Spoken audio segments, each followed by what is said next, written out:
करना है, और ये चीज मेरे लिए ना छोड़ने लायक है ना ग्रहण करने लायक है, न्यूट्रल है जी। ये चीज। तो उसके लिए माध्यस्थ भाव उपेक्षा कर सकते हैं उसका। हाँ, मध्यस्थ भाव। मध्यस्थ भावम विपरीत वृत्तो। जी। लेकिन मध्यस्थ भाव तो विपरीत वृत्ति वालों के लिए है। हाँ, वो वहां पर आ गया, किंतु यहाँ पर वो हम वहां लोग पे। उसके बारे में हम उसको ना लेना है ना छोड़ना है, तो न्यूट्रल की जैसे हाँ, उसको यहाँ न्यूट्रल पर। Neutral neutral. बिल्कुल।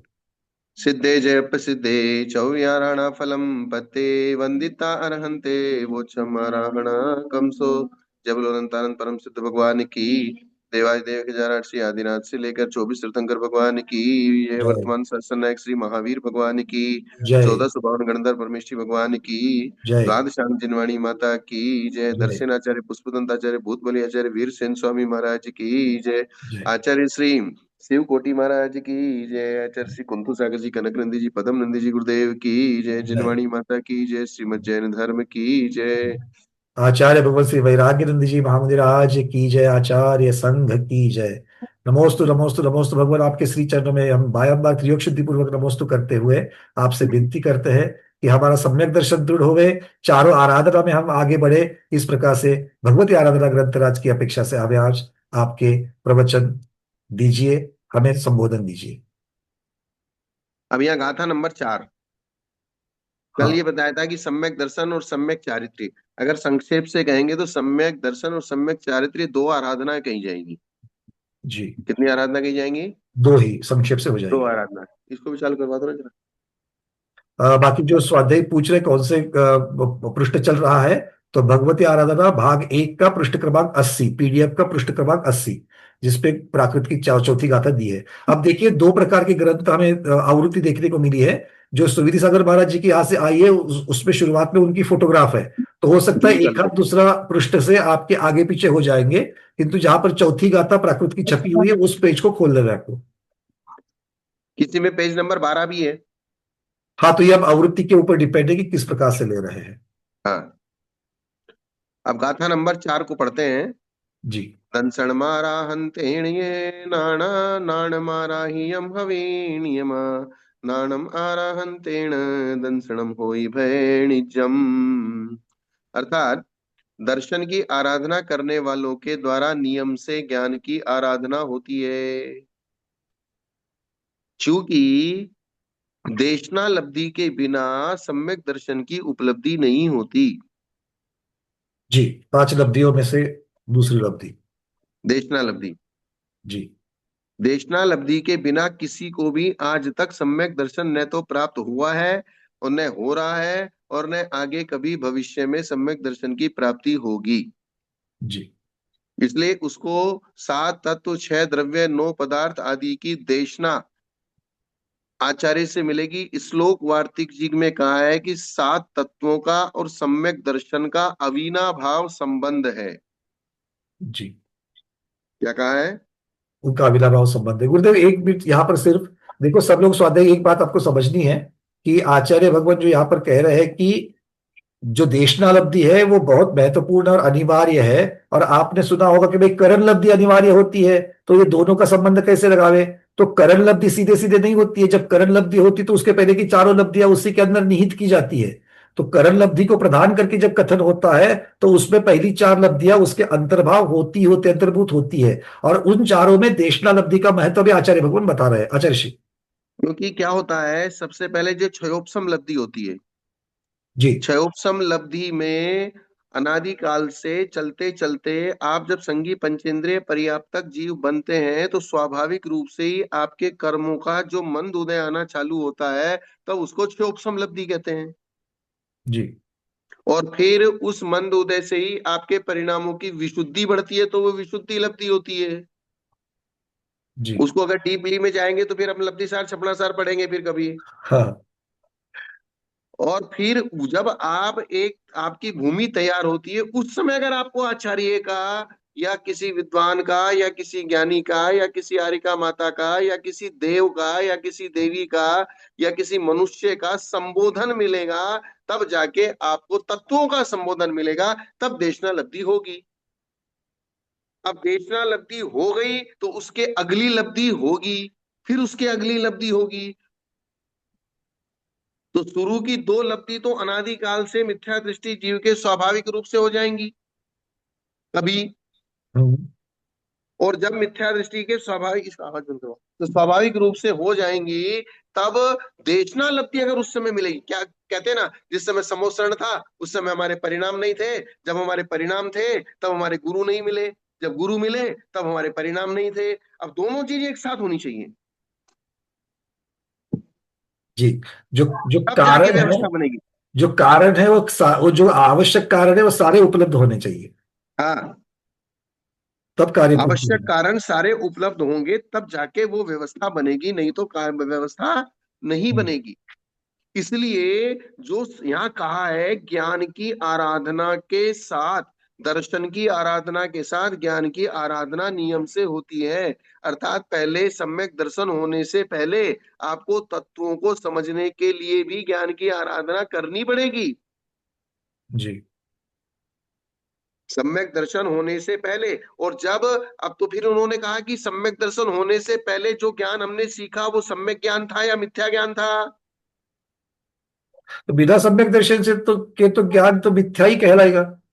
तो उसमें उन्होंने उसको सर्वथा मिथ्या ज्ञान नहीं कहा है, हाँ, मतलब वहां पर उसकी फिर, मतलब उन्होंने उसको एक नया शब्द दिया है, सत्य ज्ञान। सत्य ज्ञान, तरतमता की अपेक्षा से देखा हुआ है। उन्होंने एक श्लोक वार्तिक जी में विद्यानंद स्वामी ने उसको एक नया शब्द क्या दिया है, सत्य ज्ञान हुआ है उसको।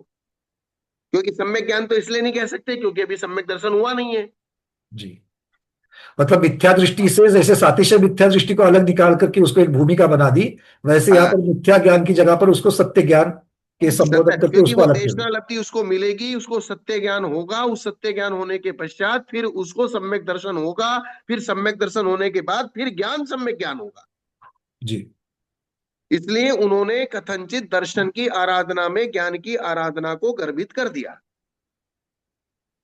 ठीक, संक्षेप का कारण यहाँ पर मिल गया। ये हो गया। किंतु ज्ञान की आराधना करने वालों के द्वारा दर्शन की आराधना भजनीय होती भी है और नहीं भी होती है, क्योंकि देशना लब्धि के होने के पश्चात भी आपको सम्यक दर्शन उत्पन्न हो जाएगा ऐसा नियम नहीं है। बिल्कुल। क्योंकि आपको तत्व का ज्ञान तो मिल गया, ज्ञान की आराधना आपने कर ली, लेकिन ज्ञान की आराधना होने पर भी सम्यक दर्शन की आराधना हो भी सकती है और नहीं भी हो सकती है। नहीं भी हो सकती। तो दर्शन मारांतेन अर्थात दर्शन आराधना का कथन करने पर ज्ञान आराधना को भी जानना शक्य है। जैसे आग लाने की प्रेरणा करने पर उसको लाने के लिए सकोरा आदि किसी एक पात्र का बोध अपने आप हो जाता है, भाई आग लाओ, तो आग वही। हाथ में तो लाई नहीं जाएगी। हाँ, बिल्कुल, हाथ में तो कोई उठा करके नहीं लाएगा।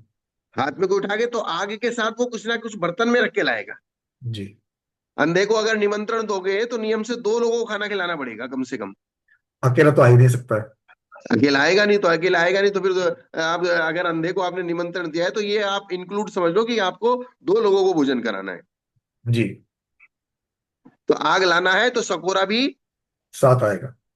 साथ आएगा। उसी प्रकार से दर्शन की आराधना करण कथन का कथन हो जाने पर ज्ञान की आराधना भी उसके साथ में ही आएगी। शंका, बिना किसी आधार के आग लाना संभव नहीं है, इसलिए पात्रम, पात्र अपात्र का कथन न करने पर उसका, पात्र मात्र का कथन न करने पर भी उसका बोध हो जाता है। किंतु यहाँ कैसे संभव है?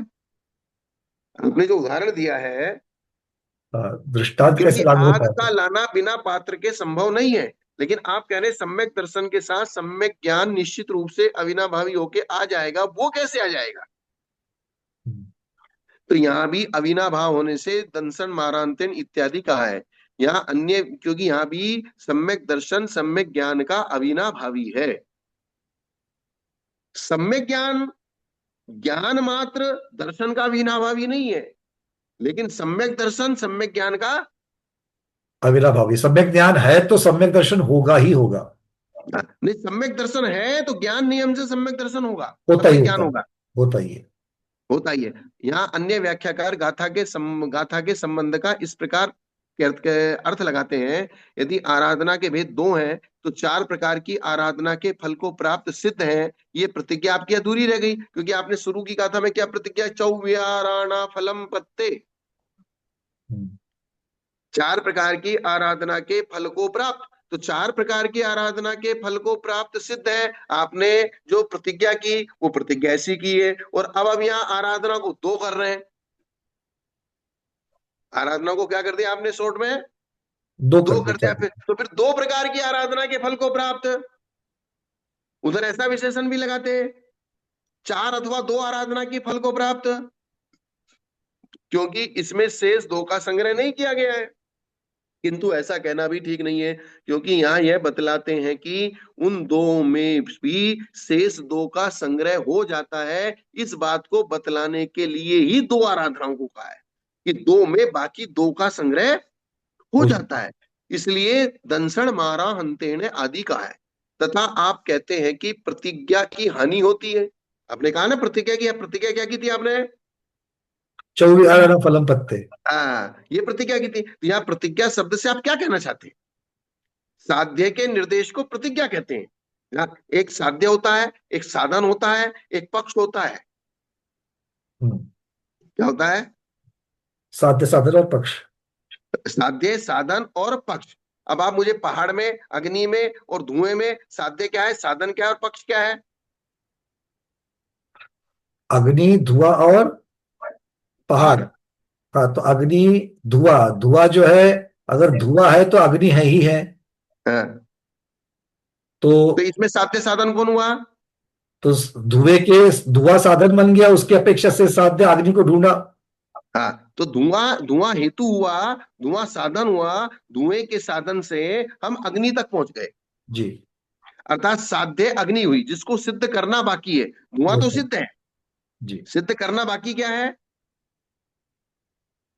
सिद्ध करना, अग्नि को वहां पर हम लोगों ने अभी तक नहीं, धुआं दिख रहा है बट अग्नि नहीं दिख रही थी, बट धुएं को देख करके अग्नि है, ये हम लोगों ने वहां पर प्राप्त कर लिया उसको, तो वो साध्य तो हो इसको गया। अनुमान कहते हैं। और ये सिद्ध किधर किया? पहाड़ पर। तो पहाड़ पहाड़ पर। पक्ष हुआ। जी। पहाड़ क्या हुआ? पक्ष हो गया उसका। पक्ष हुआ। तो साध्य के तो पहाड़ पर अग्नि है, ये प्रतिज्ञा हुई। जी। देखिएगा, साध्य के निर्देश को प्रतिज्ञा कहते हैं। प्रतिज्ञा किसे कहते हैं? हाँ, साध्य के निर्देश को। अर्थात अग्नि के निर्देश को। अग्नि है, चूंकि चूंकि पंडित जी, अग्नि है चूंकि धुआं है, धुआं है। साधन तो है। धुआं हेतु हुआ, धुएं हेतु ने अग्नि साध्य को सिद्ध किया। जी। तो उसका तो यहां ग्रहण नहीं किया गया है। साध्य के निर्देश को प्रतिज्ञा कहते हैं, तो साध्य को यहां ग्रहण नहीं किया गया है उसका, क्योंकि चार प्रकार की आराधना के फल को प्राप्त, यह यहाँ साध्य नहीं है। चार प्रकार की आराधना के फल को प्राप्त होना तो सिद्ध है, साध्य नहीं है। हम्म। चार प्रकार की आराधना के फल को प्राप्त सिद्ध है कि साध्य है? वो तो सिद्ध है, पूर्णता है। हाँ, उसी का यहाँ अनुवाद मात्र किया है कि चार प्रकार की आराधना को प्राप्त। यदि प्रतिज्ञा का अर्थ स्वीकृति है, तो वह यहाँ क्यों नहीं उत्पन्न होती? चार आराधनाएं हैं और उनका फल सिद्धों ने प्राप्त किया है, ऐसा स्वीकार करने पर स्वीकृति की अनुपत्ति कैसे हुई? अर्थात आराधनाएं कितनी हैं? चार हैं, और उनका फल किसने प्राप्त किया है? सिद्धों ने। सिद्धों ने प्राप्त किया है। तो ऐसा स्वीकार करने पर स्वीकृति हुई, अर्थात स्वीकृति की अनुपत्ति कैसे हुई? अर्थात ये स्वीकृति यहाँ कही गई है। क्या कही गई है? हाँ, तो शंका कर रहे हैं, फिर पहले कहा आराधना के चार भेद हैं, अब कहते हो आराधना के दो भेद हैं, तो पूर्वा पर विरोध हो गया ये। तो शंका कर पकड़ करके बैठा उस जब पर। तक बात को पूरी तरीके से ये हला नहीं देंगे, पूरा डिस्कशन नहीं कर लेंगे, तब तक बात नहीं छोड़ेंगे। बिल्कुल। यही बड़े शास्त्रों का नियम है। जी। समाधान, आप व्यर्थ में ही तर्क में कुतर्क लगाते हैं। आप व्यर्थ में ही तर्क में तो तर्क। कुतर्क लगाते हैं। ग्रंथकार कह रहे हैं कि संक्षेप से आराधना के दो भेद हैं और विस्तार से आराधना के चार भेद है। ये बात हमने जो विशेषण लगाया है, संक्षेप और विस्तार, विशेषण क्या लगाया है? संक्षेप और विस्तार। अगर संक्षेप और विस्तार विशेषण नहीं लगाते तो आपकी शंका ठीक थी। जी। एक जगह पर चार, एक जगह पर दो, फिर विरोधाभास को प्राप्त होता। फिर विरोधाभास होता, लेकिन हमने विशेषण लगाया है, विवक्षा बताई है कि संक्षेप विवक्षा से दो है और विस्तार विवक्षा से चार है। तो विस्तार से इस चार। बात में, हाँ, इस बात में कोई विरोध नहीं है। अतः विरोध दूर करने के लिए यही गाथा आती है। अस्तु। अब दंसन अर्थात श्रद्धान या रुचि की, आराधनतेन आराधना करने से, नान अर्थात सम्यक ज्ञान, आराधितम आराधित हवे यानी कि होता है। दर्शन की आराधना करने से ज्ञान आराधित होता है। नियमा यानी कि नियम से होता है। जिसकी जिस विषय में श्रद्धा होती है उसका उस विषय में अज्ञान होने पर किसी भी तरह वो श्रद्धा नहीं होती है। अर्थात श्रद्धा कब होगी? जब उस विषय में उस विषयक उसका सारा अज्ञान दूर हो चुका होगा तो ही तो श्रद्धा होगी। ठीक। इसका मतलब ज्ञान की आराधना पहले ही हो चुकी। बात आई क्या समझ में? इससे यही तो ऐसे ही इससे तो अर्थ यही निकल रहा। हाँ, तो ज्ञान की आराधना पहले ही सिद्ध हो चुकी। अगर ज्ञान की आराधना पहले सिद्ध नहीं करेंगे और ज्ञान किसी भी तरीके से अज्ञान रहेगा, जिस चीज पे हमको श्रद्धान करना है उस विषय में अगर हमको अज्ञान रहेगा तो श्रद्धान भी सम्यक नहीं कहलाएगा। जी, अज्ञान के होते हुए तो नहीं कहलाएगा। इसलिए उन्होंने भद्र मिथ्या दृष्टि की उस देशना लब्धि को सम्यक ज्ञान विशेषण ना देके उसको सत्य ज्ञान विशेषण दिया है। सत्य ज्ञान। क्या श्लोक वार्तिक जी में? क्योंकि वह बोले जब तक सम्यक दर्शन नहीं हुआ तो ज्ञान सम्यक ज्ञान नहीं हो सकता, और सम्यक ज्ञान हुए बिना सम्यक दर्शन नहीं हो सकता। तो दो अन्योन्याश्रय दोष हो गया। हम्म। एक के हुए बिना वो नहीं होगा, उसके हुए बिना वो नहीं होगा, उसके वो आएगा तो मैं आऊंगा, मैं आऊंगा तो वो आएगा, वो आएगा तो मैं आऊंगा। तो एक दूसरे के ऊपर ही डालते रहेंगे दोनों। और इसलिए उन्होंने वहां इसकी बहुत विस्तार से चर्चा की है कि बोले मिथ्या दृष्टि के उस ज्ञान को हम सम्यक ज्ञान कह नहीं सकते, मिथ्या ज्ञान कह नहीं सकते। क्योंकि मिथ्या ज्ञान अगर कहेंगे तो मिथ्या ज्ञान से सम्यक सम्यक दर्शन उत्पन्न हुआ है क्या? ये गलत निकल जाएगा अर्थ। ऐसी स्थिति हो जाएगी ना। बिल्कुल। मिथ्या ज्ञान से, क्योंकि मिथ्या दृष्टि अवस्था में जो गुरु के उपदेश से, देशना लब्धि से जो ज्ञान हुआ है वो मिथ्या ज्ञान कहलाएगा क्या? बोले अगर नहीं, उसको सर्वथा मिथ्या ज्ञान कहेंगे तो फिर इसका मतलब ये हो गया मिथ्या ज्ञान से उत्पन्न होने वाला दर्शन भी मिथ्या दर्शन ही होगा। वो सम्यक दर्शन नहीं कहला सकते। वो सम्यक दर्शन नहीं कहला सकता। तो फिर बोले उन्होंने फिर नया रास्ता खोजा कि बोले उस मिथ्या दृष्टि के, उस भद्र मिथ्या दृष्टि के देशना लब्धि के ज्ञान को हम मिथ्या ज्ञान भी नहीं कहेंगे, सम्यक ज्ञान भी नहीं कहेंगे, उसको हम सत्य ज्ञान कहेंगे। अलग से कैटेगरी हो गई। एक नया शब्द दे दिया हमने उसको। क्या कर दिया? तब उस तभी वो नया शब्द नहीं कैटेगरी बनी, इसी से तो उसका वो हल हो जाएगा, वो सारा जो विवाद वो जो है, हाँ। या जो अब गुत्थी अब हल हो जाएगी। क्योंकि अब उसको मिथ्या ज्ञान भी नहीं कह सकते, जी। अब उसको सम्यक ज्ञान भी नहीं कह सकते। मिथ्या ज्ञान इसलिए नहीं कह सकते, मिथ्या ज्ञान कह दिया तो मिथ्या ज्ञान से सम्यक दर्शन हुआ, ऐसी स्थिति हो जाएगी। और सम्यक ज्ञान कहेंगे क्योंकि अभी तक सम्यक दर्शन हुआ नहीं तो उसको सम्यक दर्शन सम्यक ज्ञान कैसे कहें? जी। तो ये इस तरीके की जो बारीक बारीक चर्चाएं है ना, ये बारीक बारीक चर्चाएं ही उस विषय की गहराई तक लेके जाती हैं। बिल्कुल। अब रुचि विषय के बिना होती नहीं है। सब्जेक्ट होगा तभी तो रुचि होगी, बिना बिना सब्जेक्ट की रुचि हो जाएगी? तो रुचि किस में करे? रुचि किसमें होगी? विषय में ही होगी। विषय में ही होगी। तो विषय का मतलब ज्ञान, जी। विषय का मतलब सब्जेक्ट, सब्जेक्ट का मतलब अध्याय, चैप्टर। वो तो कि आपने ज्ञान ही हो गया। सात तत्वों के चैप्टर को जान लिया है, ज्ञान हो गया है, अब उसमें श्रद्धान करो। बुद्धि के द्वारा ग्रहण की हुई वस्तु में श्रद्धा होती है। इसमें श्रद्धा होती है। बुद्धिपूर्वक बुद्धि, ग्रहण, बुद्धिपूर्वक ग्रहण तभी होगा। बुद्धि के द्वारा ग्रहण, बुद्धि जब हमारी ये बुद्धि किसी वस्तु को, प्रमेय को ग्रहण करती है तब उस वस्तु में श्रद्धा होती है। बिल्कुल। अतः श्रद्धा के साथ ज्ञान का अविनाभाव संबंध है। जी। इसलिए उन्होंने क्या सिद्ध कर दिया? श्रद्धा के साथ ज्ञान का अविनाभाव है। अनुभव है विना। इस गाथा को लेकर एक अन्य व्याख्या और इस प्रकार से हो सकती, मतलब सारी ऑप्शंस बता रहे हैं कि इस गाथा को लेकर कितनी प्रकार से इस गाथा की व्याख्या हो सकती है। जी। आत्मा के विषयाकार परिणमन को, आत्मा जब सब्जेक्ट रूप परिणमन करती है, विषय विषय मतलब सब्जेक्ट, हम्म। विषय के आकार, तो ज्ञान को साकार कहा है और दर्शन को निराकार कहा है। निराकार। जी। तो इसलिए विषय आकार, ज्ञानाकार, सब्जेक्ट आकार, जी। ये नया शब्द मिल गया, सब्जेक्ट आकार। चलिए। आत्मा के विषयाकार परिणमन को ज्ञान कहते हैं। जैसे सब्जेक्ट होते हैं उस प्रकार से ज्ञान का आकार परिणमन होता है, और वह ज्ञान ज्ञानावरणी कर्म के क्षोभसम से होता है। ज्ञान किससे होता है? ज्ञानावरण करके शैवशम से। जैसे भूमि रूप आवरण को हटा देने पर पृथ्वी से पानी का उद्भव होता है।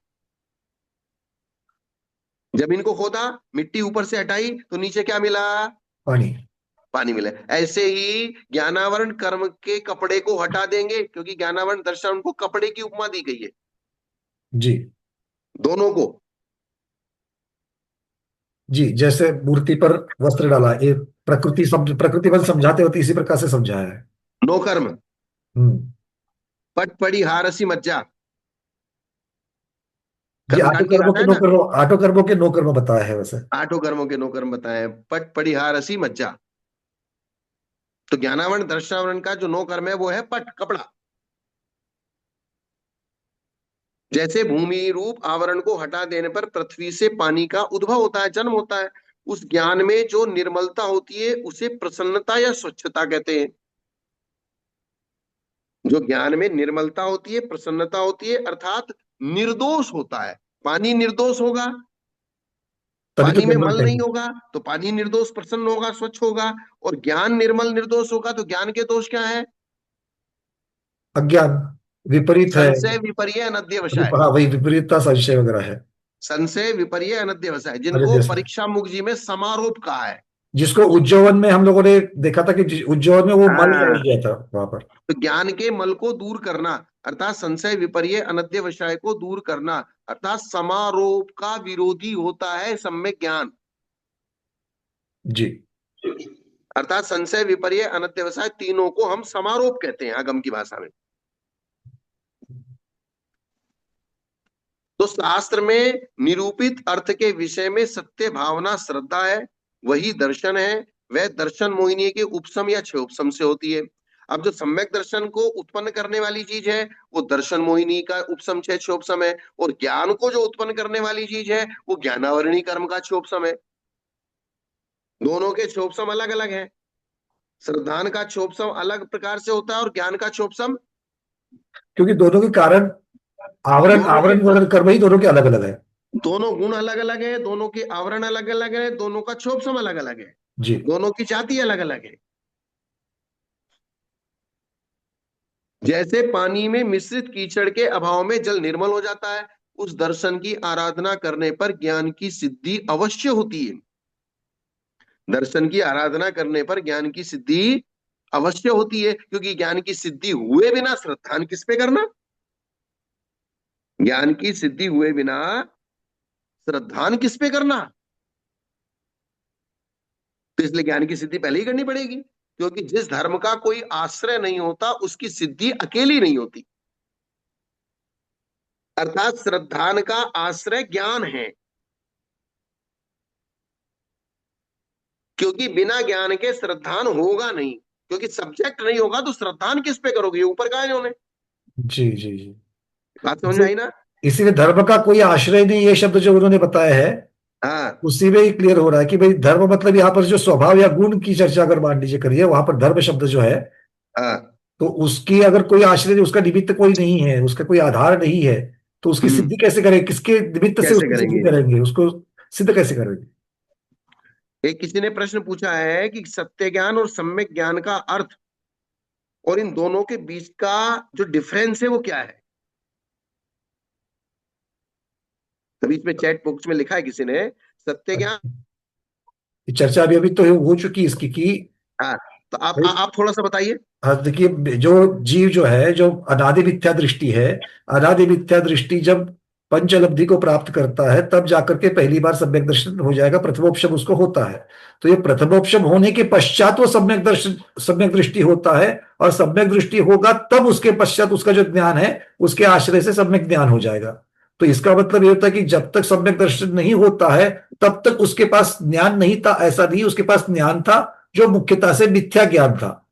तो अगर वो मिथ्या ज्ञान जो का त्यों अगर सम्यक दर्शन में कारणभूत है, क्योंकि बिना देशनालब्धि के तो सम्यक दर्शन होना ही नहीं है, तो हाँ, नियम से। देशनालब्धि से मिला हुआ ज्ञान कौन सा ज्ञान है? क्योंकि जीव के पास सम्यक दर्शन नहीं है, तब उसको जब देशनालब्धि मिल रही है, जो ज्ञान मिल रहा है, वो कौन सा ज्ञान है? वो सम्यक ज्ञान तो है ही नहीं है, क्योंकि अब तक सम्यक दर्शन नहीं हुआ है। संगीता तो दीदी इसको क्लियर हो रही है? सीधा संगीता सीधा दीदी सा क्लियर हो ऐसा रही है कह बात? सकते हैं, सीधा तो सीधा सा ऐसा कह सकते हैं, अनादि मिथ्या दृष्टि जब तक उसको देशनालब्धि नहीं मिली तब तक उसका ज्ञान मिथ्या ज्ञान कहलाएगा। मिथ्या ज्ञान है, देशनालब्धि मिल देशनालब्धि रही। होने के बाद उसका जो तत्व ज्ञान हो चुका उस तत्व ज्ञान को सत्य ज्ञान कहेंगे। जी और उस सत्य ज्ञान से जब उसको सम्यक दर्शन हो चुका तब उसके ज्ञान को सम्यक ज्ञान कहेंगे। जी। सम्यक्त्व के पहले की देशना को सम्यक ज्ञान नहीं कह सकते, क्योंकि तब तक सम्यक दर्शन नहीं हुआ है। हाँ इसलिए बस इतना। उसको, वो इसलिए वो सम्यक ज्ञान नहीं है। और चूंकि वहां पर वो तत्व आदि तत्व पदार्थों की चर्चा है, शुद्ध ज्ञान है, प्रॉपर शुद्ध ज्ञान है, इसलिए वो मिथ्या ज्ञान भी नहीं है। तो जो मिथ्या हाँ ज्ञान भी नहीं है और सम्यक ज्ञान भी नहीं है, तो उस वहां पर तीसरी कैटेगरी रखनी चाहिए, इसलिए उसको सत्य ज्ञान इस अपेक्षा से वहां पर कह दिया। बात समझ में आ गई ना? अनम्यूट कर रहा हूं, क्लियर है आपको ये? ये क्लियर हो गया ना? देशनालब्धि क्या तो नमस्कार स्वयात्मा से भी नमस्कार हो सकती गुरुदेव। है? नहीं, अकेली देशनालब्धि अनादि मिथ्या दृष्टि को अपने आप से देशनालब्धि कभी नहीं होगी, क्योंकि सम्यक दर्शन के दो भेद बताए, एक निसर्गज एक अधिगमज। जी। जो अनादि मिथ्या दृष्टि को, जिसको आज तक भी सम्यक दर्शन की प्राप्ति नहीं हुई, उसको नियम से अधिगमज ही देशनालब्धि होगी। अधिगम से ही होगा, अधिगम से और ही एक होगा। बार अधिगमज हो गई, अब वो भले ही चारों गतियों में कहीं भी चला जाए, उसको निसर्गज देशनालब्धि हो सकती है। लेकिन एक बार अनादि मिथ्या दृष्टि को नियम से उसको गुरु का उपदेश सुनना ही पड़ेगा। और एक बार उसने सुन लिया, अब भले ही वो सातवें नरक में चला जाए, तो सातवें नरक में उसको जो सम्यक दर्शन की उत्पत्ति होगी वो निसर्गज कहलाएगी, क्योंकि पूर्व भाव के संस्कारों से, तत्व ज्ञान के निमित्त से उसको सम्यक दर्शन की उपलब्धि होगी, क्योंकि सातवें नरक में तो कोई तत्व ज्ञान सुनाने जाने वाला नहीं है। जी। इसलिए सातवें नरक में दूसरे से तीसरे नरक तक देवता लोग जाते हैं। चौथा, पांचवा, छठा, सातवां, चौथे, पांचवे, छठे, सातवें नरक में सम्यक दर्शन उसी जीव को होगा जिसने पहले तत्व ज्ञान सुना होगा।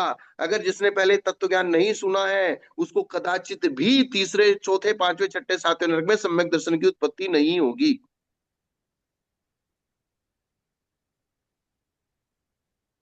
बात गहरी है, गंभीर है, समझिए समझिए इसको। अर्थ ये हो गया, अनादि मिथ्या दृष्टि को सातवें नरक में प्रथमोपशम नहीं होगा, पहली बार वाला जो नहीं होगा। प्रथमोपशम है वो नहीं होगा।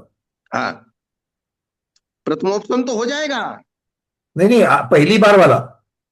अब जो सबसे पहली बार, क्योंकि प्रथमोपसम दूसरी बार भी होता है, तो इसलिए तीसरी बार नहीं, भी वो होता है। वो बात ठीक है गुरुदेव, पर प्रथमोपशम से प्रथम द्वितीय का कोई संबंध नहीं है। बट प्रथमोपशम अनादि मिथ्या दृष्टि की चर्चा चल रही है, इसलिए प्रथमोपशम कह रहे हैं। अनादि मिथ्या दृष्टि, जिसको आज तक भी तत्व ज्ञान की उपलब्धि नहीं हुई, उसको एक बार गुरु मुख से तत्व ज्ञान की उपलब्धि। इसीलिए आप देखिए, पुराणों में जितने भी व्याख्यान हैं, सबसे पहले जब भगवान का उपदेश शुरू कराते हैं, जहां भी पुराण आप पढ़िए और जहां राजा सैनिक बैठेगा, भगवान का उपदेश शुरू होगा, तो भगवान के उपदेश की शुरुआत में सबसे पहले यही चीज शुरुआत होती है। सात तत्व होते हैं, छह द्रव्य होते हैं, धर्म दो प्रकार का है, एक मुनि धर्म, एक श्रावक धर्म, पांच अस्तिकाएं होते हैं, तीन काल होते हैं, षट द्रव्य होते हैं। इसी बात से शुरुआत होती है।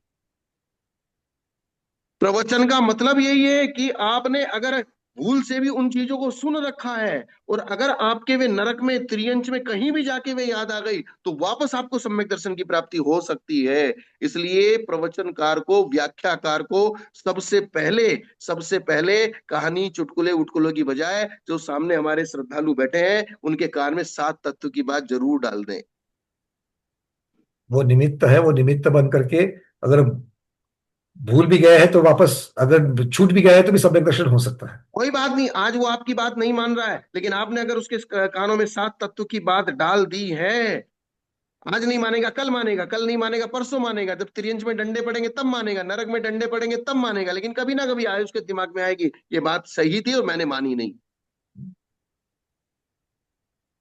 ये चीज है। मेरे ख्याल से समझ में आ गया होगा सत्य ज्ञान और सम्यक ज्ञान का जो डिफरेंस है। अब आगे, और ये ठीक है, आप चैट बॉक्स मेरे सामने खुला हुआ है, अगर किसी को भी छोटी मोटी शंका होती है तो तुरंत चैट बॉक्स में लिख दीजिए, मैं देख लूंगा, उसको बीच में ही ले लूंगा। चल। चलिए, अब इस व्याख्या की ये कहाँ कहाँ से कहाँ तक हो गया। अब इस व्याख्या की परीक्षा करते हैं। क्या करते हैं? हाँ, वाक्य की परीक्षा।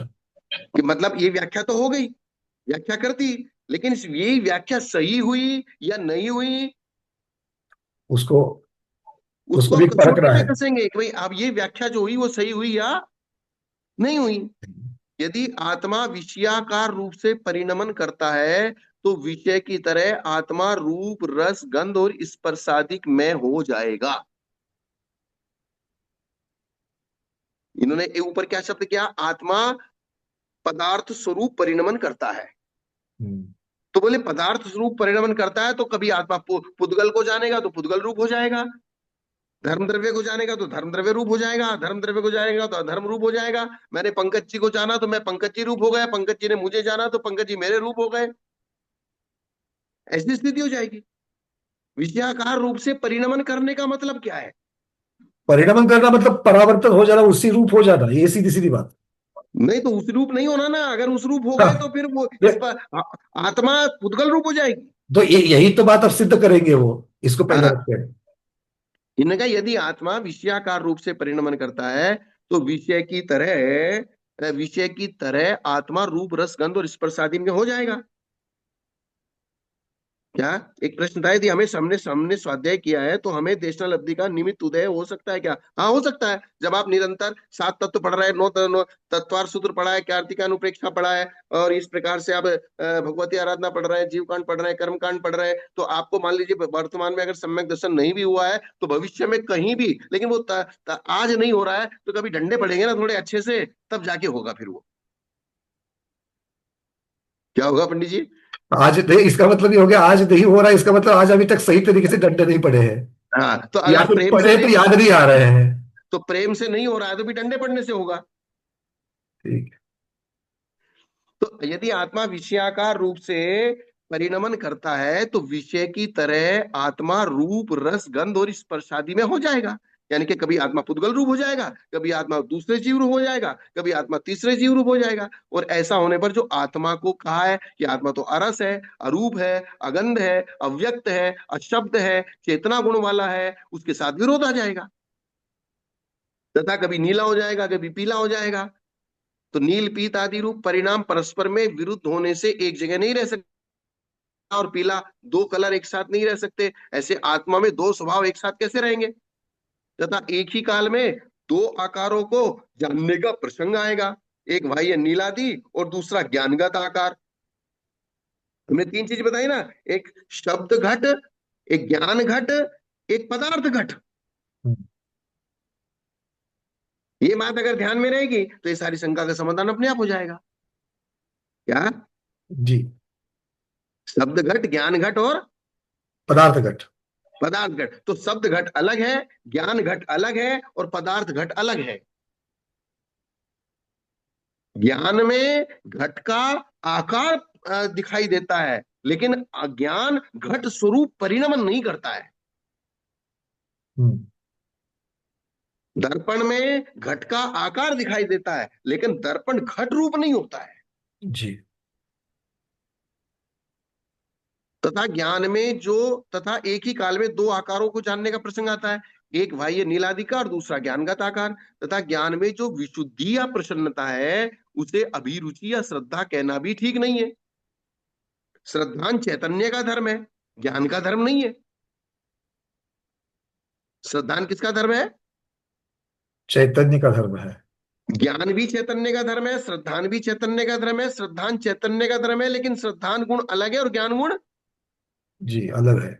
अलग है। यदि उसे ज्ञान का धर्म माना जाएगा तो क्षयोपशमिक ज्ञान के नष्ट होने पर दर्शन भी नष्ट हो जाएगा,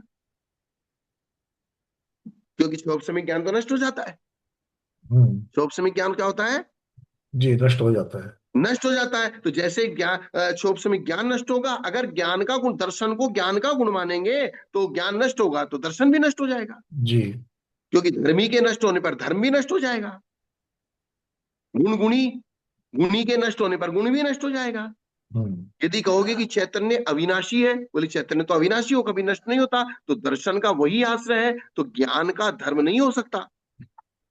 अर्थात ये भी बात सिद्ध करनी है हमने को, ज्ञान गुण अलग है और दर्शन गुण अलग अलग है। है। तथा जो जिसका धर्म होता है वह उसका स्वरूप होता है। एक धर्मी का स्वरूप दूसरे धर्मी का स्वरूप नहीं हो सकता। बबूलों की पंक्ति का धर्म शुक्लता, कभी भी कुंद के फूलों का धर्म नहीं हो सकता।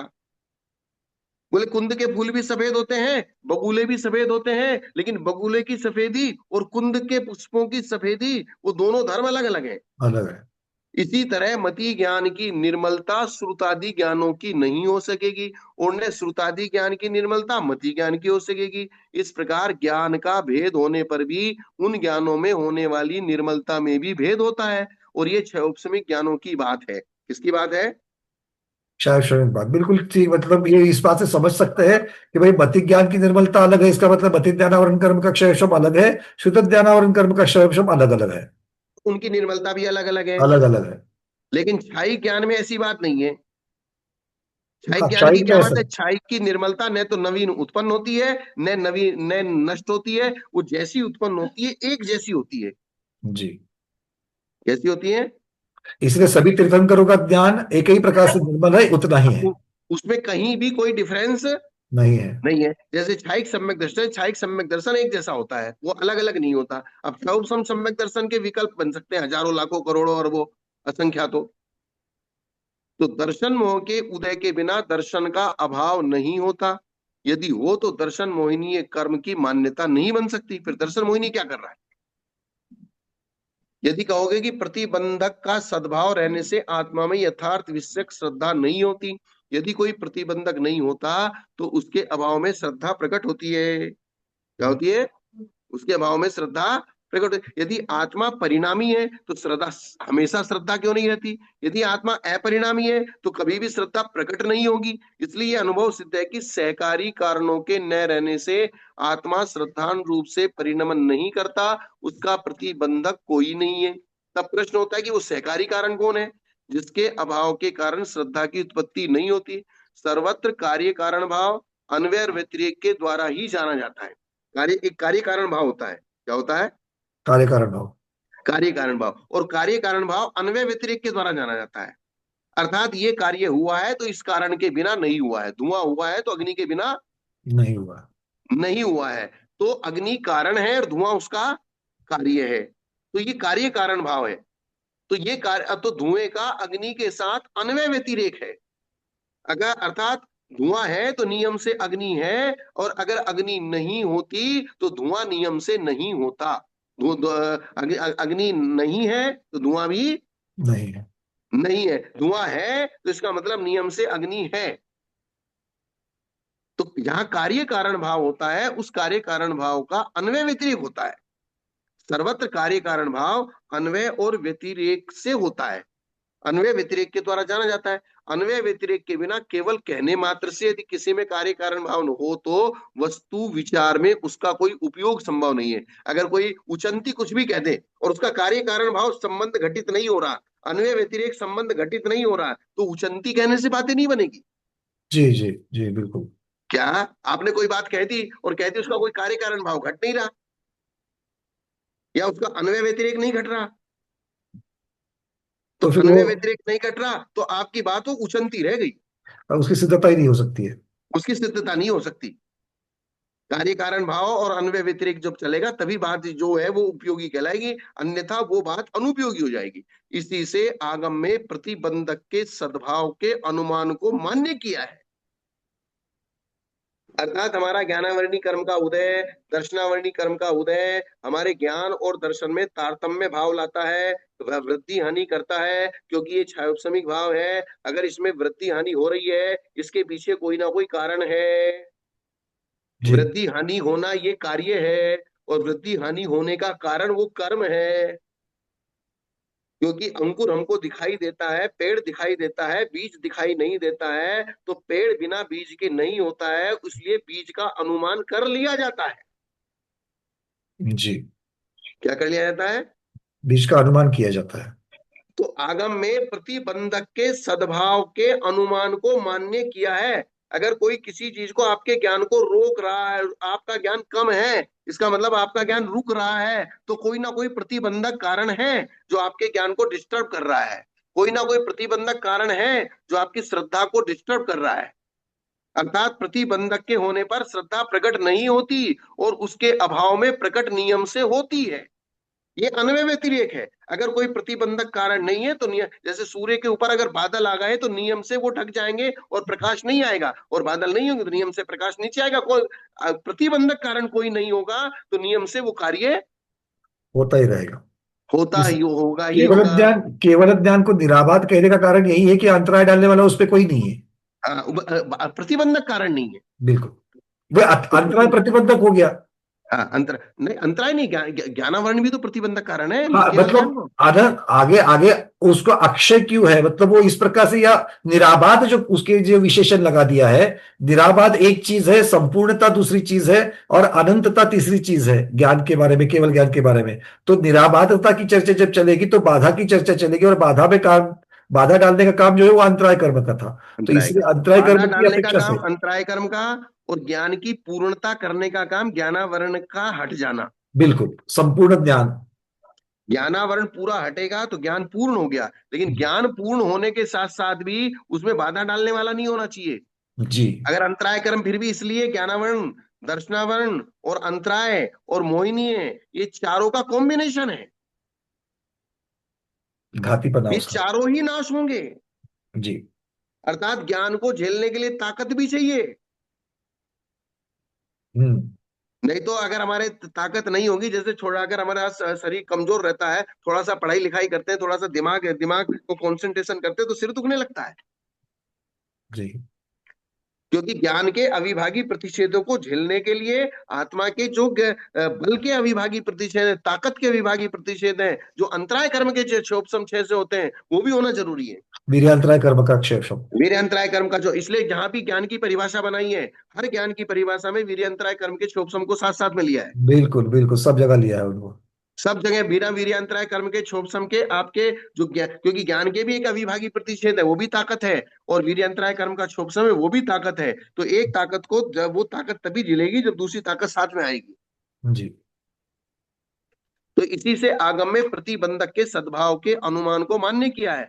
अर्थात कोई ना कोई प्रतिबंधक कारण है, तभी हमारा ज्ञान छिप रहा है। अर्थात प्रतिबंधक के होने पर श्रद्धा प्रकट नहीं होगी, प्रतिबंधक के होने पर ज्ञान प्रकट नहीं होगा, और उसके अभाव में प्रकट होगा। ऐसा होने पर आपका उक्त कथन घटित नहीं होता, तथा शास्त्र में निरूपित अर्थ को विषय करने वाली सत्य भावना दर्शन है। यह कहना भी ठीक नहीं है, क्योंकि तब प्रश्न होता है कि अवधि आदि ज्ञानों के द्वारा निरूपित अर्थ को विषय करने वाली सत्य भावना दर्शन क्यों नहीं है? क्योंकि अवधि आदि ज्ञान भी यथार्थ वस्तु को विषय करते हैं। यदि कहोगी समीचीन ज्ञानोपयोग लक्षण वाला श्रुत ज्ञान है, इसलिए उसका ग्रहण किया है, तो आगमों में जो सिद्धों के 8 गुण, सम्यक ज्ञान, दर्शन, वीर्य, सूक्ष्म, अवगान, अगुर लघु और अव्याबाद कहे हैं, उसके साथ उक्त व्याख्या का विरोध आएगा, क्योंकि एक गुण का अन्य गुण रूप से उपन्यास नहीं किया जा सकता। तथा छायिक और छायोपशमिक में भेद है या नहीं, यदि नहीं है तो 5 भावों का निरूपण करने वाला आगम से विरोध आएगा कि छायिक भाव और छायोपशमिक भाव। अब जैसे केवल ज्ञान और केवल ज्ञान, ये यहाँ मति ज्ञान, श्रुत ज्ञान, तो केवल ज्ञान, मति ज्ञान, श्रुत ज्ञान, केवल ज्ञान अलग चीज है, मति ज्ञान श्रुत ज्ञान अलग चीज है, या केवल ज्ञान मति ज्ञान एक है या अलग अलग है, इस बात को भी बहुत गहराई से समझना पड़ेगा। जी। अभी हम जयधवला जी में पढ़ रहे थे कि केवल ज्ञान के ही अंश मति ज्ञान है। बिल्कुल, क्योंकि ज्ञान, ज्ञान तो अभेद रूप से ज्ञान एक ही है। एक उसकी संपूर्ण अवस्था है और एक अधूरी अवस्था है। हाँ, और जो काम केवल ज्ञान कर सकता है वो ज्ञान मति ज्ञान नहीं कर सकता। इसलिए कोई ये कहे कि मति ज्ञान केवल ज्ञान नहीं है, बोले ऐसी बात भी नहीं है। बड़ा पत्थर जो काम कर सकता है वो छोटा पत्थर नहीं कर सकता, लेकिन फिर भी वो बड़े पत्थर का हिस्सा है। बिल्कुल, और अंशात्मक कर सकता है। हाँ, इसलिए जयधवला जी ने इस बात को बहुत अच्छी तरीके से सिद्ध किया है कि मति ज्ञान आदि केवल ज्ञान के ही अंश हैं। तो उन्होंने कहा, बोले मति ज्ञान तो इंद्रियों से उत्पन्न होते हैं, मति ज्ञान तो सापेक्ष है, और केवल ज्ञान निरपेक्ष है। तो उन्होंने कहा नहीं, केवल ज्ञान भी सापेक्ष है। बोले केवल ज्ञान सापेक्ष कैसे है? ये बोले पदार्थों की अपेक्षा से उत्पन्न होता है। गोमन साहब जीवकान में भी दोनों की तुलना की है, शुद्ध ज्ञान की और केवल ज्ञान की तुलना की है। हाँ, तो इस प्रकार से, तो यहाँ पर क्या कहा गया है, 5 भावों का निरूपण करने वाले आगम से विरोध होता है। यदि भेद है तो एक परिणाम दूसरे परिणाम का परिणाम स्वरूप नहीं होता, इसलिए परिणामों के समूह को परिणामी का स्वरूप मानना न्याय है। तब दो भिन्न प्रतिबंधकों के अभाव में उत्पन्न होते हैं, वे परस्पर में एक दूसरे के धर्म धर्मी नहीं हो सकते। यहाँ बात अब मूल बात समझ में आ गई ना आपको? मूल देखो। बात यहाँ ये कर रहे हैं कि आपने दर्शन को ज्ञान का अविनाभावी बताया, ज्ञान को दर्शन का अविनाभावी बताया। अर्थात जहां सम्यक दर्शन है तो सम्यक ज्ञान की आराधना नियम से है। तो बोले ये दोनों के कर्म अलग हैं, दोनों के धर्म अलग हैं, दो गुण अलग अलग हैं। तो दो गुण अलग अलग होते हुए, दोनों के धर्म अलग अलग होते हुए, दोनों के स्वभाव और दोनों के लक्षण अलग अलग होते हुए आप इनको एक दूसरे का अविनाभावी क्यों बता रहे? हम्म, मूल शंका क्या है? दोनों को आपने जहां पर संक्षेप में दोनों को एक कर दिया, तो हाँ। दिखते वक्त दोनों अलग अलग है, कारण भी अलग है, कार्य भी अलग अलग हो रहा है। हाँ। तो फिर और संक्षेप से आपने दोनों को एक क्यों कर दिया? दोनों को एक कर दिया और एक को दूसरे का अविनाभावी बता दिया। अविनाभावी भी बता दिया। क्या बता दिया? अविनाभावी भी बता दिया। अविनाभावी बता दिया। अर्थात अगर आपको सम्यक दर्शन है तो आपके सम्यक ज्ञान की आराधना नियम से है। जी। ठीक है ना? तब जो भिन्न प्रतिबंधकों के अभाव में उत्पन्न होते हैं, भिन्न प्रतिबंधक यानी कि अब जो सम्यक दर्शन उत्पन्न होगा वो मोहिनीय कर्म के प्रतिबंधक के अभाव में होगा। सम्यक हम्म, ज्ञान होगा वो ज्ञानावरणी, श्रुत ज्ञानावरणी, मति ज्ञानावरणी, श्रुत ज्ञानावरणी, अवधि ज्ञानावरणी के क्षोभ से उत्पन्न होगा। उनके प्रतिबंधक कारण वे हैं। तो दोनों के प्रतिबंधक कारण अलग अलग हैं, दो गुण अलग अलग हैं, दो गुणों की परिभाषाएं अलग अलग हैं। फिर भी आप इन दोनों को क्या कह रहे हैं कि सम्यक दर्शन होगा तो सम्यक ज्ञान की आराधना नियम से होगी और सम्यक दर्शन के साथ सम्यक ज्ञान अविनाभावी रूप से रहेगा। अब जाके शंका क्लियर हो गई ना? हम्म, बिल्कुल। तो वे अब इसकी। परस्पर में एक दूसरे के धर्म धर्मी नहीं हो सकते कि एक धर्म और दूसरा धर्मी, एक गुण और दूसरा गुणी, एक आधार दूसरा आधेय, ऐसे कैसे हो जाएंगे? जैसे अवधि ज्ञान और केवल ज्ञान, अवधि ज्ञानावरण और केवल ज्ञानावरण रूप भिन्न भिन्न प्रतिबंधकों के अभाव में उत्पन्न होते हैं तो परस्पर में धर्म धर्मी नहीं है। अवधि ज्ञान अवधि ज्ञानावरण कर्म के क्षोभ से होता है, केवल ज्ञान केवल ज्ञानावरण कर्म के नाश से होता है। तो अवधि ज्ञान उत्पन्न होने का रीजन अलग है, केवल ज्ञान उत्पन्न होने का रीजन अलग है, बिल्कुल। अलग है। तो दोनों को, अवधि ज्ञान और केवल ज्ञान को धर्म धर्मी कह सकते हैं क्या? नहीं, वहां तो नहीं कह सकते हैं। नहीं कह सकते। उसी क्यों? तरह ज्ञान और दर्शन भी परस्पर में धर्म धर्मी नहीं है। जी। तो ये इन्होंने परीक्षा करके ये बात बताई है कि बोले आप जो आपने जो ये व्याख्या की है, ये व्याख्या की परीक्षा ऐसे हो रही है कि ये बात हमको समझ में नहीं आ रही। सिद्ध नहीं हो रहा है। हाँ, ये बात सिद्ध नहीं हो रही, इसी को परीक्षा कहते हैं। कि आपने जो व्याख्या व्याख्या तो कर दी। अब जो एक दो प्रकार के जी होते हैं, एक परीक्षा प्रधानी, एक श्रद्धा प्रधानी।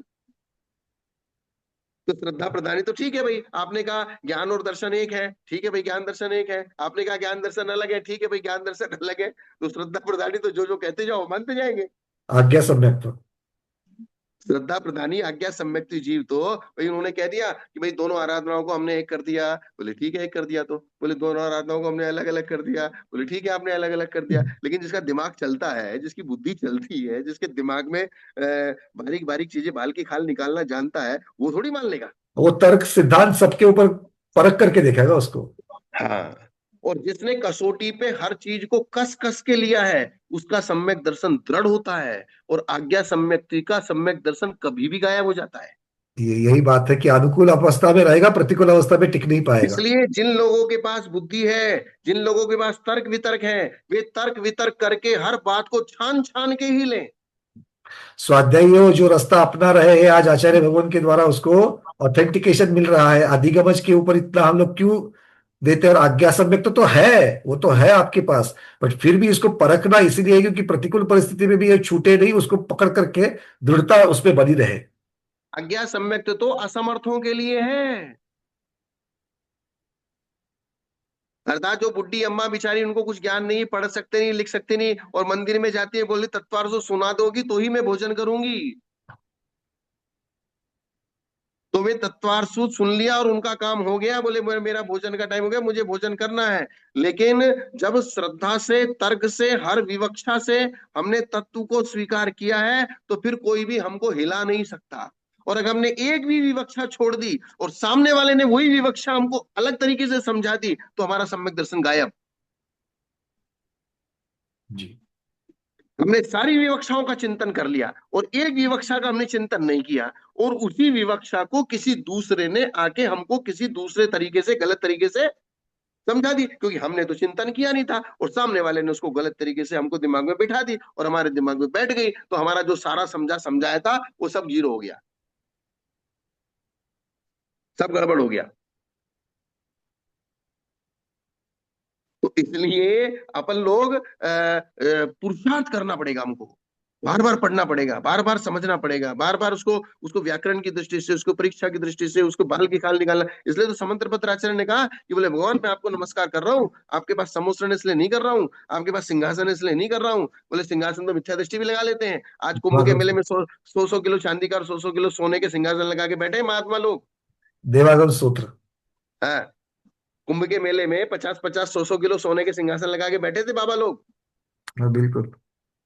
बोले सोने का सिंहासन तो मैं कोई भी लगा लेगा, छत्र छवर बाजार में से खरीद लाओ, लगा लो अपने माथे पे, छत्र छवरों से क्या बिगड़ रहा है। और समोसन भी बना रहे तो समोसन बना लो समोसन जैसा, और के बीचों बीच बैठ जाओ।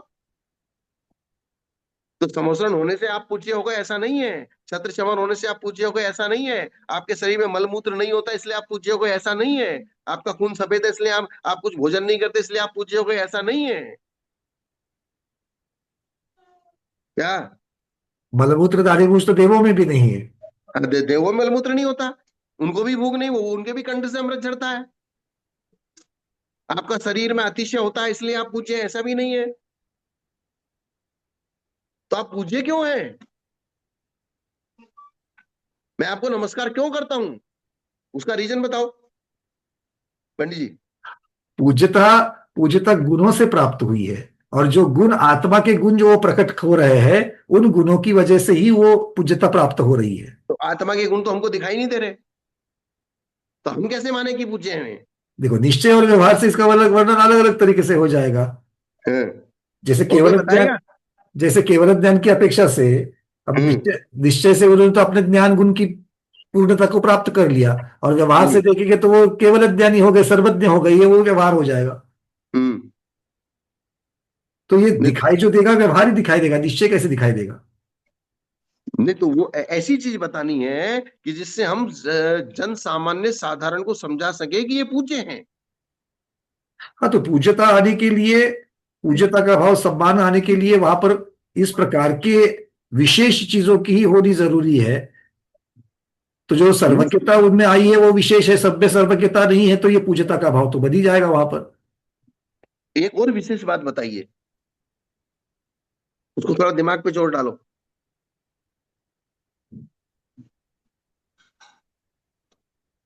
किसी को ध्यान में आ रही है जितने यहाँ जूम पे बैठे हैं? दीपा दीदी बोलिए। शिष्य बोलते हैं आप तो पूज्य है, मगर वो पूज्य कैसा बने, वो इसका मार्ग तुमने हमको दिखा है, तुम्हारे जैसा मैं बन सकता हूँ, ये तुमने मार्ग इसका हमको बताया है, इसके लिए हमारे वास्ते तुम पूज्य है। नहीं, पर ऐसा कहेंगे तो फिर मुख केवली के लिए क्या कहेंगे? मुख केवली की तो केवली वाणी नहीं की रही है, तो इसमें बाधा आ जाएगी दीदी। नहीं, भले ही मुख केवली हूं, लेकिन जो केवल ज्ञान होके जिन्होंने उपदेश दिया है, एक ने भी अगर उपदेश दिया तो बात बन जाएगी। नहीं, उपदेश की अपेक्षा से अगर पूज्यता मानेंगे तो जो उपदेश नहीं देते क्या वो पूज्य नहीं है, ये प्रश्न उठेगा मतलब। वो उठ जाएगा, लेकिन फिर भी उसमें अब और बोलिए, मैं बताता हूँ। और किसी को कुछ कहना है? पवन जी।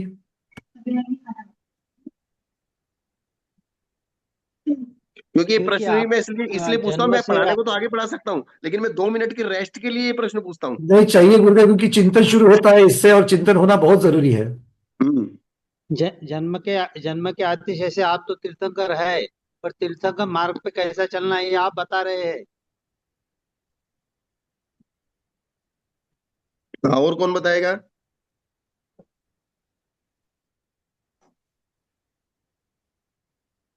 रूबी दीदी बोलिए। किसी ने चैट बॉक्स में डाला है कि समोसन अधर अधर लगता है इसलिए पूछे हैं, कोई कह रहा है कि वीतराग सर्वज्ञ हितोपदेशी है, ऐसा कह रहे हैं। और बताइए। नमस्ते गुरुदेव। हाँ। मेरा कहना ये है कि इसलिए बोल रहे हैं कि आपकी बात मैं इसलिए मान रहा हूँ क्योंकि आपकी बातों से बहुत सारी चीजों का, शंकाओं का समाधान हो पा रहा है, लेकिन कुछ शंकाएं हैं जो नहीं समाधान हो पा रहा है, तो वो मैं आप ही से पूछूंगा क्योंकि और किसी के पास इसका समाधान है ही नहीं। तो इसीलिए आपको सर्वज्ञ कहा है, तो मैं आप ही से पूछूंगा इसका समाधान। और बताइए, मैं कुछ डॉक्टर कुछ महीना नजदीक दीदी, आ रहे हैं आप। डॉक्टर महीना दीदी। नमस्ते गुरुदेव।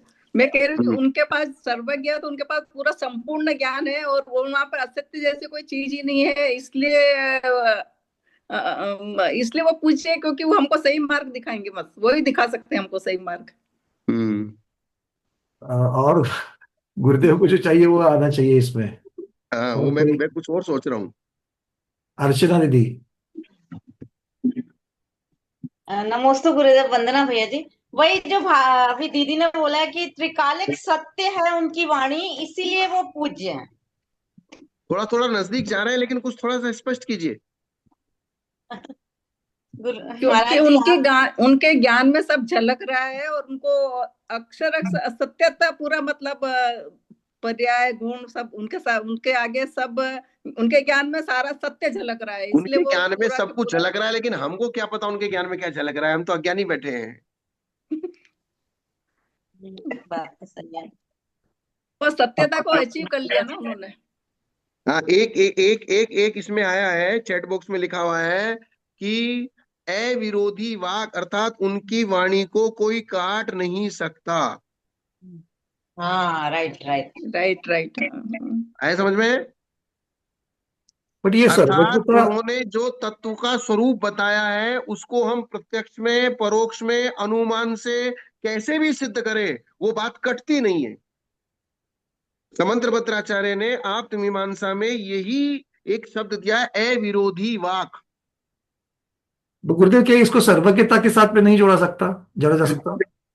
सर्वज्ञता के साथ मतलब भगवान आप मेरे मान्य हैं क्योंकि आपने जो बताया है, क्योंकि क्षयोपम ज्ञानी संपूर्ण विवक्षाओं का कभी भी कथन नहीं कर सकता।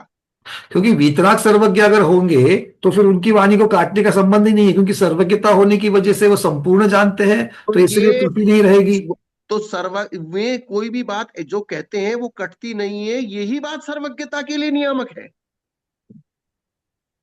तो क्योंकि सामान्य लोगों के द्वारा बनाई गई परिभाषाएं, कारण सामान्य कार्यों लोगों की के द्वारा कारण कार्य की अपेक्षा हाँ, अगर देखेंगे तो हाँ, सर्वज्ञता कारण है या अकाट्यपना कारण है? सर्वज्ञता के कारण से अकाट्यपना होता है और अकाट्यता के निमित्त से हम उनकी सर्वज्ञता को सिद्ध कर रहे हैं। हाँ, ये बिल्कुल समझ में आ रहा है, बिल्कुल ठीक है। आपने समझा? जैसे मेरे मुंह से शब्द निकले तो और इसका अर्थ यही हो आपने गया, सुने, तो उन शब्दों को हम कार्य भी सिद्ध कर सकते हैं, उन शब्दों को कारण भी सिद्ध कर सकते हैं। तो इसका अर्थ यही हो गया ना कि सर्वज्ञता पूज्यता का कारण है। सर्वज्ञता तो है, लेकिन वो सर्वज्ञता के साथ में वो सर्वज्ञता का जो कार्य है, अकाट्य वचन। हाँ, मतलब सर्वज्ञता और सर्वज्ञता का जो कार्य है, इनकी वजह से ये पूज्यता आ रही है। क्योंकि हमारे पास हम सर्वज्ञता को नहीं पहचान पा रहे हैं, हम उनके अकाट्य वचनों को पहचान पा रहे हैं, और अकाट्य वचनों से ही हम उनकी सर्वज्ञता को पहचान पा रहे हैं। क्योंकि उनकी जो दिव्य ध्वनि में अकाट्य वचन खिरे हैं, और इन गुरुदेव फिर अकाट्य वचनों के माध्यम से हमने ये अनुमान लगाया है कि ये ही सर्वज्ञ है। क्योंकि अन्य मतियों के जितने भी वचन हैं, द्वादशांग के बाहर वालों के जितने भी वचन हैं, वे कहीं ना कहीं कट जाते हैं। मतलब अकाट्यता है, जो साधारण लोगों के लिए अगर वो वाणी अगर सिद्ध हो रही है तो वो सिद्ध होने से ही उनकी सर्वज्ञता सिद्ध हो रही है, इस प्रकार से कह रहे हैं। हाँ, बस समंत्र भट्टाचार्य ने भी यही उदाहरण दिया है कि उन्होंने कहा है, उसके लिए शब्द दिया है अविरोधी वाक। और ये कौन सी अपेक्षा से आप कह रहे हैं? विवक्षा ये है कि साधारण जनों की विवक्षा की अपेक्षा से लगाया जाए, तो इस हाँ, अपेक्षा से क्योंकि उनको हम कैसे? साधारण हैं, हमारे सामने केवली है नहीं, तो हम कैसे अंदाजा लगाएं कि केवली कोई होती है चीज। ठीक, बिल्कुल ठीक, बिल्कुल ठीक, चलिए। हम अब लोग समझ कैसे गया। कैसे समझे कि हमारे लिए तो आपकी पूज्यता का कारण ये वैभव नहीं है। हाँ, ये बात तो है पक्का, किंतु यहाँ पर सर्वज्ञता जो है वो अकाट्यता की वजह से सर्वज्ञता साधारण प्राणियों को समझ में आ रही है। समझ में आ रही है। और चूंकि जितने भी अन्य मती हैं, अन्य दर्शन वाले हैं, उनके जितने भी वचन हैं, वे जब परीक्षा किए जाएंगे और कसौटी पे कसे जाएंगे, तो कोई भी कसौटी पे खरा उतरने वाला नहीं है जी। जब उसके बारे में चर्चा की जाएगी। क्योंकि एक चीज कही है, मूर्खों के और अज्ञानियों के वचन तभी तक अच्छे लगते हैं जब तक उनके ऊपर विचार नहीं किया जाता। सही बात, सही है। और जैसे ही विचार करने लगते हैं, अरे यार ये ऐसा कह रहा है, जैसे उन्होंने कह दिया, बोले कर्ण कान से पैदा हुआ, वो उससे ऐसा हुआ, उससे वैसा हुआ। अब वो ये उल जलूल बातें, बहुत सारी बातें कह दी गई हैं। तो इन बातों को कहने से क्या हो जाएगा? जब तक कोई श्रद्धा प्रदान, ठीक है भाई यहाँ हो गया होगा, विचार नहीं किया तभी तक अच्छी लगती है वे बातें। और जिस क्षण विचार करना शुरू किया जाएगा, वे सारी बातें मूर्खता वाली लगने लगेंगी। जैसे आप लोग जैनी लोग कहने लगते हो कि हमारे मंदिर में रात में घंटा नहीं बजाना, हमारे मंदिर में रात में घंटा नहीं बजाना, तो ये बात तभी तक अच्छी लगती है जब तक हम अज्ञानता में हैं, मूर्खता में हैं। जी। और जब इस बात के ऊपर विचार करने लगेंगे ना, तब समझ में आएंगे कि हम, हमारे से बड़ा मूर्ख कोई नहीं है।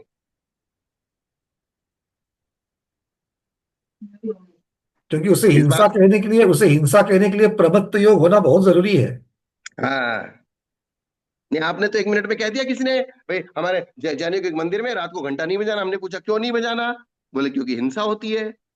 तो मंदिर में आने में हिंसा नहीं होती, मंदिर में बल्ब जलाने में हिंसा नहीं होती, मंदिर में पंखा चलाने में हिंसा नहीं होती, मंदिर में शाम को आरती करने में हिंसा नहीं होती, मंदिर में शाम को जब आपका विधान चलता है, रात को 10-10 बजे तक, 12-12 बजे तक ढोल ढमक के बैंड बाजे सारे बजते, तब उनमें हिंसा नहीं होती। 1 घंटे ने बेचारे ने क्या किया है?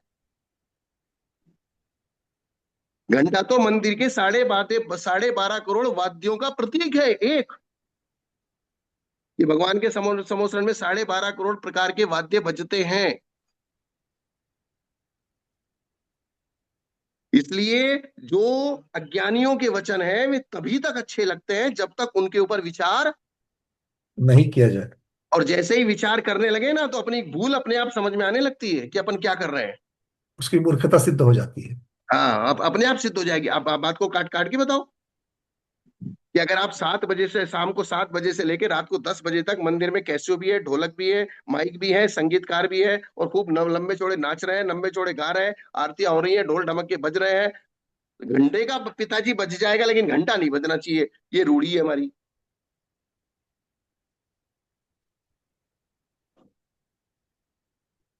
बात समझ में आई ना पंडित जी? टाइम हो गया बहुत ज्यादा आप हाँ लोगों नहीं, का। चलो कोई बात नहीं, एक और बस एक पैराग्राफ, 2 पैराग्राफ बच्चे हैं, तो चौथा पूर्ण हो जाएगा, कल ले लेंगे उसको। आज इतना हाँ, ही रखते हैं, समय तो आज पूरा हो गया। किसने लिखा है था हम रात में घंटा बजा सकते हैं? बजा सकते हैं, क्या दिक्कत है? रात में आरती करते हैं, ढोल बजाते हैं, ढमाका बजाते हैं, ढोलक बजाते हैं, बजा सकते हैं। आचार्य श्री ने बहुत अच्छी बात कही है कि जब तक आप उसके ऊपर विचार ही नहीं करते, तब तक तो बातें सही लगती है। हाँ, ये बात विचार हमारे करो हमारे तो मत क्यों में लगे। आई कहाँ से? हमारे मत में ये बात आई कहाँ से? ये बात वैष्णव परंपरा से हमारे मत में आई। क्योंकि उनके श्री कृष्ण जी, राधा कृष्ण जी उनको सुला देते, बोले अब घंटा नहीं बजाना, जाग जाएंगे। लड्डू गोपाल सो गए। शयन, शयन की भी आरती, शयनारती भी बोलते हैं उसको। हाँ, हमारे यहाँ तो पूरी रात का जागरण होता है, रात भर कीर्तन होता है, रात भर भगवान का नमोकार मंत्र चलता है, 24 घंटे का नमोकार मंत्र का पाठ चलता है, भक्तांबर का पाठ चलता है, कितने संगीत व्रतों से भी की, चलता है। कितने व्रतों की विधि में भी आया है कि रात्रि में जागरण करना है। हाँ, तो ये बात विचार करेंगे। अगर यहाँ समझदार लोग बैठे हैं तो सबको समझ में आ रही है, और समझदार नहीं, नहीं मेरी तो ये मान्यता है, मेरे ये बात ठीक नहीं लगती, मुझे तो ऐसा ही मानना है, तो वो तुम्हारे मान्यता को या तुम्हारे बात गले नहीं उतरती, तो तुम्हारे गले का इलाज कराना पड़ेगा, उसका मेरा कोई दोष नहीं है। गुरुदेव वो तो शुरुआत में ही निकल जाते हैं, जब वो आप मंगलाचरण के पश्चात जब अपने गुरुओं को नमस्कार करते हैं, तभी वो हाँ, आपका ब्रांडिंग कर देते हैं। अच्छा ये इनको नमस्कार कर दे, मतलब ये इस ब्रांड के हैं, और इस इस ब्रांड ब्रांड के के तो हम नहीं सुनेंगे, खत्म हो गई बात। बस, कोई बात नहीं है। वो तो अब अपना अपना हर एक का है। चलो ठीक है, आज इतना ही रखते हैं। जय राम, जय तुषासनम।